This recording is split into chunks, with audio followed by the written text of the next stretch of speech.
ഈ മന്ത്രി പിന്നെയും പിന്നെയും ഓരോരോ കൂടപ്പൊടി കൈകളിട്ടു നോക്കി.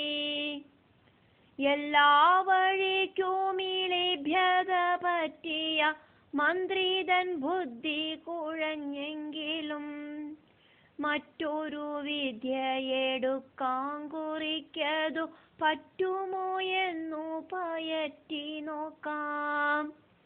ഈ വിചാരത്താൽ ഒരു ദിനം രാവിലെ രാജ്ഞിയെ ചെന്നു മുഖം കാണിച്ചു. പഞ്ചപുച്ഛങ്ങളടക്കി വിനീതനാഥൽപാൽപമോദി മൃദുസ്വരത്തിൽ, ഈ ലോകനായികേ ദേവി, ശരിക്കു ഞാനൊന്നു പറഞ്ഞു തരുന്നേനിപ്പോൾ. തെറ്റുണ്ടെന്നാകിൽ പൊറുക്കണം സർവവും, അല്ല ശരിയെങ്കിൽ ഞാൻ ജയിച്ചു. ഈ നാടുപാടെ നാശിക്കാതിരിക്കുവാനുള്ള വഴി ഇനിയൊന്നേയുള്ളൂ. ഇത്രയും മന്ത്രി കാതിച്ചതു കേട്ടുടൻ അല്പം പരിഭ്രമത്തോടുകൂടി, എന്താ ഭ്രമിക്കാതെ ഒക്കെ പറകനി എന്നു മഹാറാണി ആജ്ഞാപിക്കേ. അല്പം വിജയഭാവത്തോടെ പിന്നെയും വിസ്തരിച്ചോതി തുടങ്ങി മന്ദൻ. കാട്ടാളമൂടനോ ദേവീധൻ പുത്രനോ പാണ്ഡ്യരാജ്യത്തെ ഭരിപ്പാൻ യോഗ്യൻ. ഏതോ മലയാളക്കാടനെ കൂട്ടിക്കൊണ്ടിങ്ങെത്തി തീറ്റിപ്പോറ്റി നന്നായാളാക്കി ഈ രാജ്യശ്രീയൊക്കെയും ഇന്നവനായി കൊടുത്തു വാഴ്ത്താൻ. ദേവി നിൻ കാന്തൻ തുനിഞ്ഞതോർത്തിടുമ്പോൾ ഈ നല്ല നാടു നടുങ്ങിടുന്നു. യോഗ്യനായിടുമാവിടുത്തെ സൽപുത്രൻ കാട്ടിലാലിഞ്ഞു നടക്കേണമോ? കഷ്ടമീ രാജാവിൻ ബുദ്ധി എന്നീ വിധം വക്രിച്ചു പോകുന്നതെന്തുകൊണ്ടോ? റാണി മറുപടി ഓതി, ഹേ മന്ത്രി, നിൻ വാക്കുകളെല്ലാം വിചിത്രമോർത്താൽ എല്ലാ കലകളും നന്നായി പ്രകാശിക്കും വില്ലാളി വീരൻ മണികണ്ഠനെ. രാജാവാക്കുന്നത് യുക്തമാണോർക്കണം, മന്നവൻ ചിന്താവിഹീനനല്ല. ഇത്രയും കേട്ടപ്പോൾ ശങ്കിച്ചു മന്ത്രിയും വാശി വിടാതെ ഉരയ്ക്കയായി. കാടനാകുന്ന മണികണ്ഠ ദുഷ്ടനെ കൊല്ലാൻ പലതും നടത്തി, പക്ഷേ സാധ്യമായില്ലതോ ദേവി നീ ചിന്തിക്കിലെത്രയോ വേഗം ഫലത്തിലാകും. ഏകനെ കൊന്നോരു നാടിനെ രക്ഷിച്ചാൽ പാപമില്ലായതിനേതുകൊണ്ടും, അല്ലെങ്കിൽ നാടു നാശിക്കുമതെത്രയോ ജീവജാലങ്ങൾക്കു നാശഹേതു എന്നതു കേൾക്കയാൽ നേരെന്നു ചിന്തിച്ചിട്ടെന്തതിൻ മോചന മാർഗമിപ്പോൾ.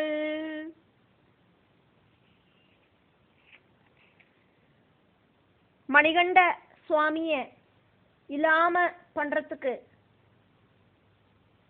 மந்திரி தன்னந்தனியா பலவிதமான ஐடியாவும் செஞ்சு பார்த்தான். അതൊന്നും சக்சஸ் கொடுக்கலை, எல்லாம் தோல்வி அடைஞ்சது. அதனால அதுல உண்டான அந்த வெக்கத்தை மறைச்சு பிடிச்சு அதை யாருக்கும் வெளியில சொல்லாம புதிய ஏதாவது ஒரு ஐடியா உண்டா அப்படின்னு யோசனை பண்ணிட்டு இந்த தடவை ராஜ்ஞியோடு கூட்டணியை சேர்த்துண்டு அந்த மணிகண்டனை இல்லாம பண்ணலாம் அப்படின்னு நினைச்சுண்டு அதன்படி ராணிய பாக்கிறதுக்கு கிளம்புறார் மந்திரி. ராணிகிட்ட தொழுதுண்டு பவ்யமா சொல்லுறான், நான் நல்லது வரத்துக்காயிட்டு ஒரு விஷயம் சொல்லிக்கிட்டுமா ராஜ்ஞி, நான் சொல்லறது சரியாக்கும் அப்படின்னு ராணிக்கு தோணும் அப்படிங்கிற விஷயம் எனக்கு உறுதியா இருக்கு.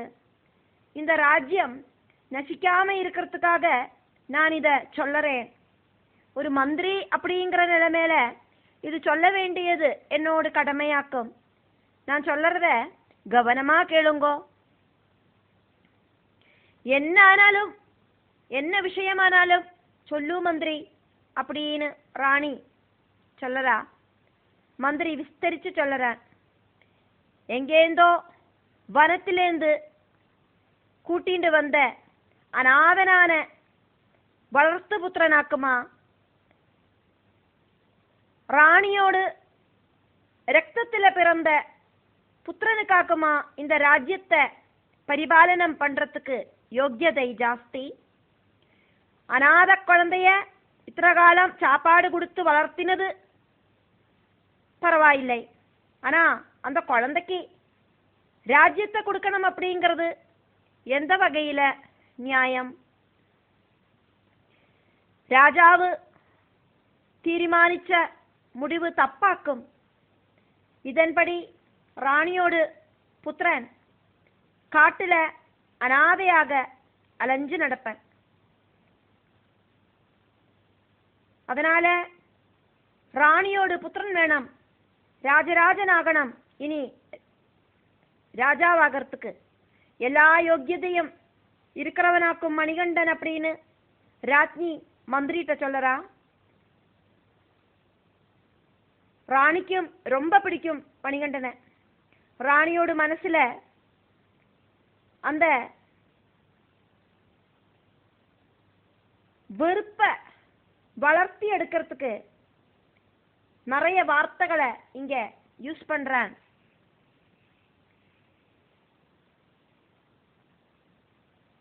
மந்திரி திரேதாயுகத்தில ஸ்ரீராமனோடு பட்டாபிஷேகம் தடங்கல் பண்றதுக்கு மந்தரை வந்து சேர்ந்தாளே, ஸ்ரீராமனுக்கு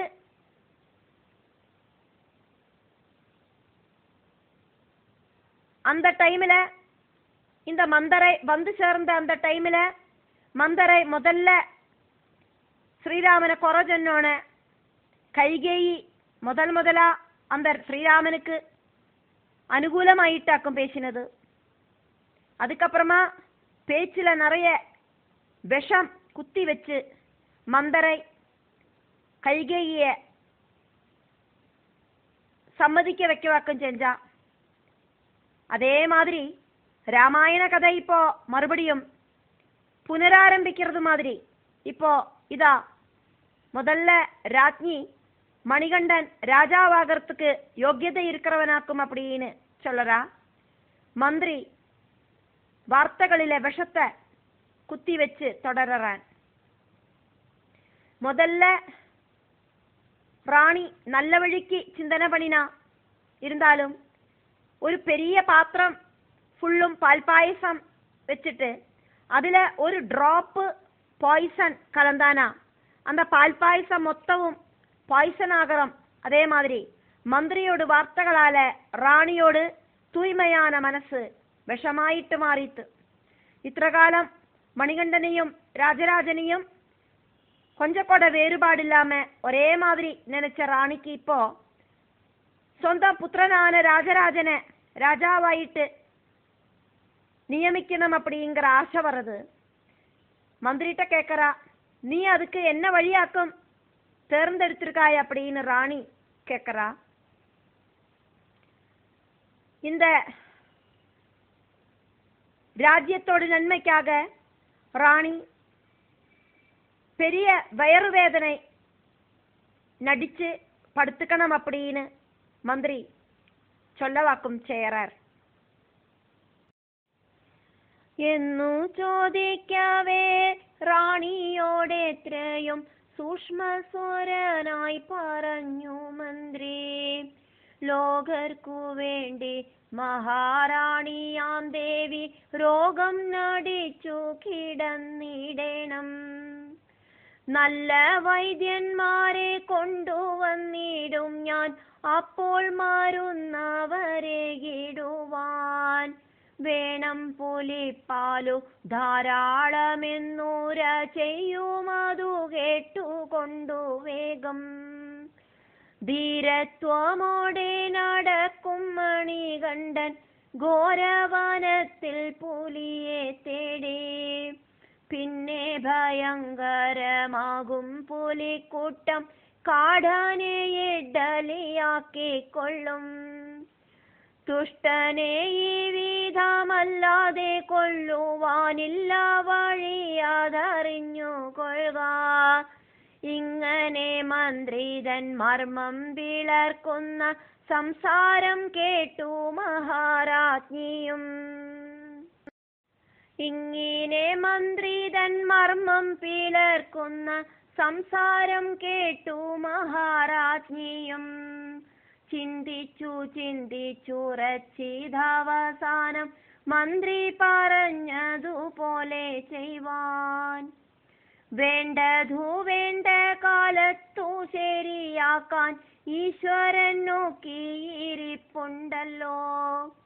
ലീലാമഹേഷിതൻ മോചനകാലവും ഏതാണ്ടടുത്തു ചമഞ്ഞിതപ്പോൾ. പിറ്റേ ദിനം മുതൽ പട്ടമഹേഷിക്കു മണ്ട പിളർക്കുന്ന രോഗം തന്നെ. വൈദ്യന്മാരെത്രയോ വിദ്യ ചെയ്തെങ്കിലും ഒന്നും ഫലിച്ചില്ല, കഷ്ടമത്രേ.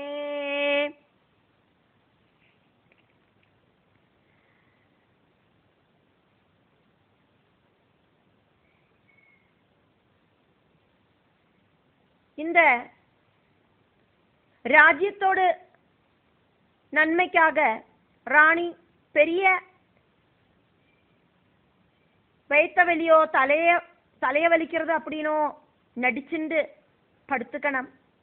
மருந்து புலிப்பாலில கலந்து கொடுக்கறதுக்கு நான் வைத்தியன் கிட்ட சொல்லி ஏற்பாடு பண்றேன். உங்களை பார்க்க வர வைத்தியர்கள் அத்தனை பேரும் புலிப்பாலில மருந்த கலந்து கொடுத்தாதான் இந்த நோய் குணமாகும் அப்படின்னு நான் சொல்ல வைக்கிறேன்.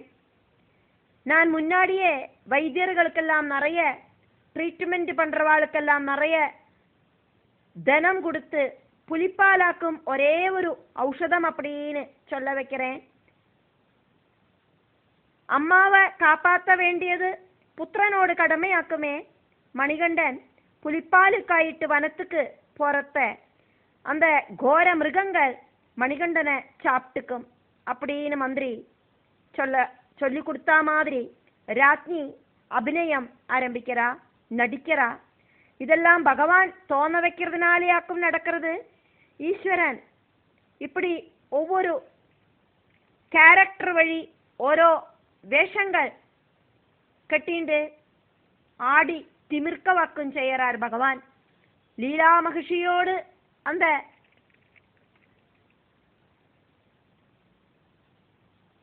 மோஜன காலம் பக்கத்துல வந்தாச்சே, அதுக்கு மணிகண்டன் வனத்துல வந்து சேரணும். அதுக்கு பகவான் நிச்சயிச்சபடி மந்திரியோடு மனசுல இப்படி சிந்தனை உண்டாக்கி தீர்த்தார். பல வைத்தியர்களும் பலவித வித்யகள் செஞ்சு பார்த்துட்டும் ராணியோடு வேத்தவலி குணமாகலை அப்படின்னாக்கும் இதுல சொல்லப்படுறது.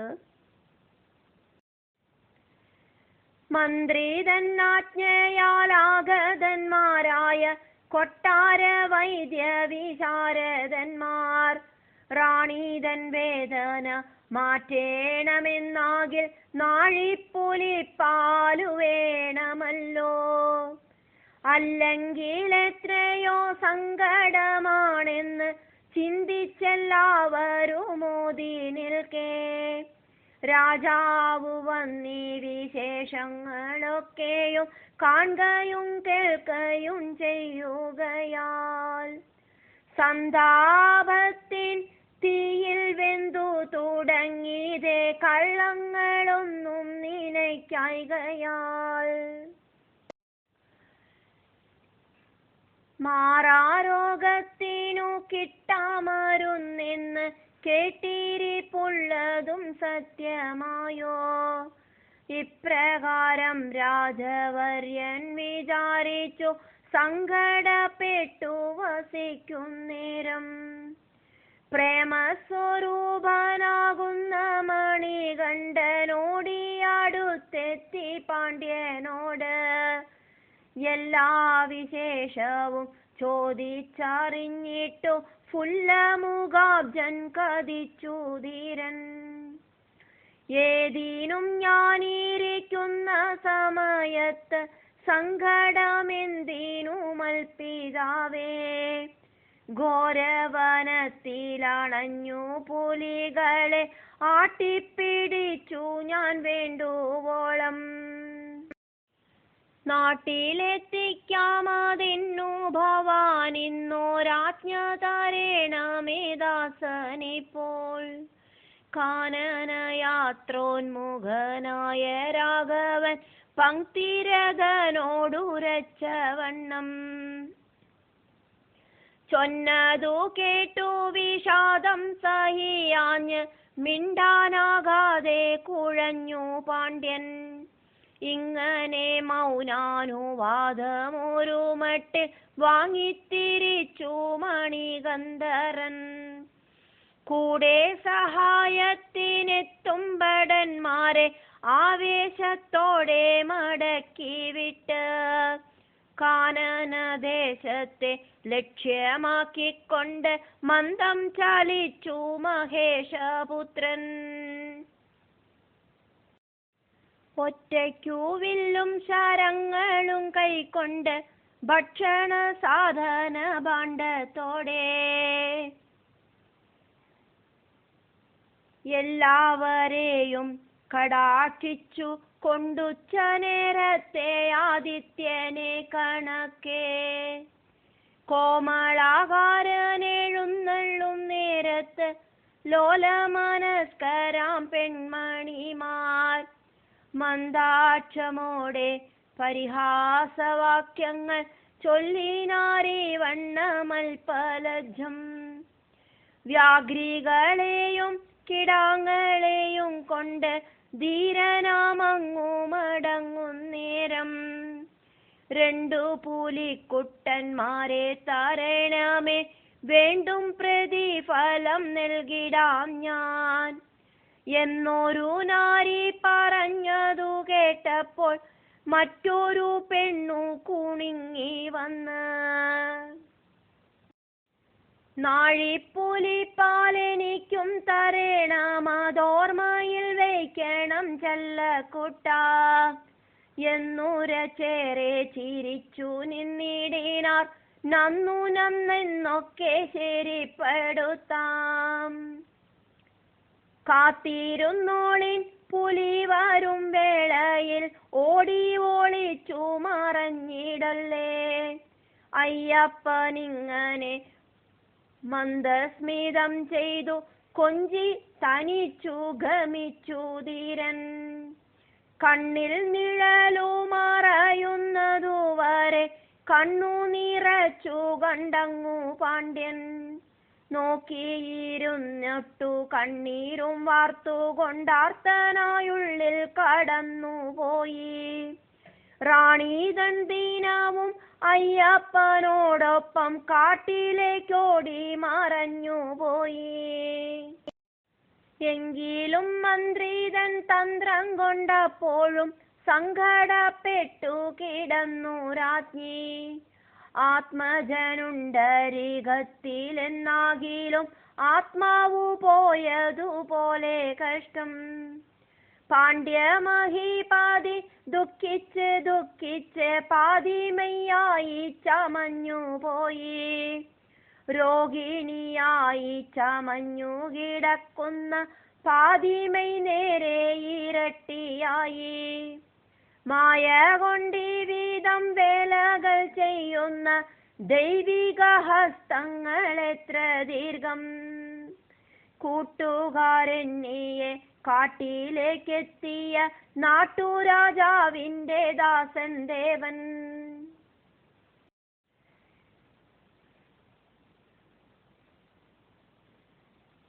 தேவர்களே, உங்களோடு சங்கடத்தை நான் நகர்த்தி தரேன். மகிழ்ச்சியை நான் கண்ட்ரோல் பண்றேன். நான் அப்படிங்கிற அந்த பாவம் இல்லாம என்ன மனசுல தியானிச்சுண்டு எப்பவும் வாழுங்கோ. அப்படி வாழ்ந்தானா துக்கம் இல்லாம போகும் அப்படின்னு பகவான் சொன்னதை கேட்டுட்டு தேவர்கள் ஆனந்தத்தோடு கூடிட்டு பகவானை ஸ்துதிச்சா. അയ്യപ്പ സ്വാമിയോട് മഹിഷി മർദ്ദനം വർണ്ണിക്കവാക്കും ചെയ്യറா இனிமேல். பகவானோடு அந்த இனிமையான பேச்சு அமிர்தம் மாதிரி அவளோட காதுல விழுந்தது. தேவர்கள் சந்தோஷத்தோடு கூடிட்டு துள்ளிச்சாடி நடந்தா.